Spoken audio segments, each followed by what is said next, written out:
বিধানসভা নির্বাচনকে সামনে রেখে রাজনৈতিক উত্তাপ ক্রমশ বাড়ছে রাজ্য জুড়ে। আর সেই আবহেই প্রচারে ঝাঁপিয়ে পড়ছে সমস্ত রাজনৈতিক দল।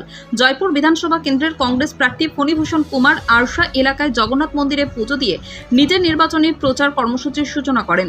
পুজো দেওয়ার পর তিনি আরশা এলাকায় জনসংযোগে নামেন এবং সাধারণ মানুষের সঙ্গে কথা বলে তাদের সমস্যার কথা শোনেন। প্রচারে তার সঙ্গে ছিলেন দলের কর্মী সমর্থকেরা।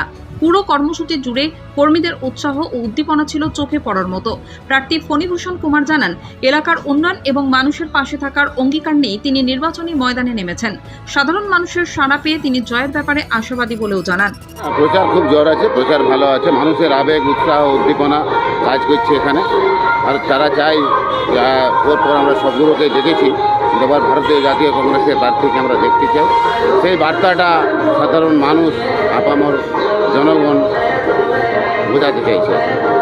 হাতে আর কয়েকদিন বাকি নির্বাচনকে কি আশা করছেন? আর যে কদিন বাকি আছে, প্রচার শেষের দিকেই আছে, সেই কটা দিনের মধ্যে আমাদের জয়পুর বিধানসভা 19টা অঞ্চল 274টা বুথ সবগুলো আশা করি কমপ্লিট করে হবে। এবার লড়াই কিন্তু হবে মনে করছেন? লড়াই হবে এবং লড়াইয়ের ময়দানে অনেকেই থাকবে, কিন্তু আমাদের জয় সুনিশ্চিত।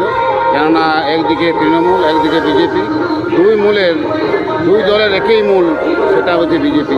এখানে তৃণমূলের যে স্বেচ্ছাচারিতা, স্বৈরাচারিতা এবং মানুষের প্রতি বঞ্চনা উপেক্ষা, এবং এদিকে বিজেপির যে বিভিন্নভাবে দেশকে বিক্রি করছে, দেশের প্রতি তাদের যে পরিস্থিতি, মানুষকে বিভ্রান্ত করছে, সাম্প্রদায়িক দাঙ্গা লাগার প্রচেষ্টা করছে। আজকে আমরা জয়পুরে যদি দেখতে যাই, পরপর তারা কিভাবে একটা সাম্প্রদায়িকতার বীজ ছড়াচ্ছে। একদিকে বেগুনকুদরে দেখা গেল যে তারাই সেই মূর্তিকে ভাঙছে, আবার তারাই আন্দোলন করছে। কয়েকদিন আগে এইরকমভাবে খৈরিমোড়েও সেই ঘটনা ঘটেছে। তারা নিজেদের মধ্যে যে কীর্তিকলাপ, সেগুলো তাদের ধরা পড়ে যাচ্ছে। তাই মানুষ বুঝতে পেরেছে এই দুটো দলকেই আগামী দিনে জাতীয় কংগ্রেসকে মানুষ চাইছে।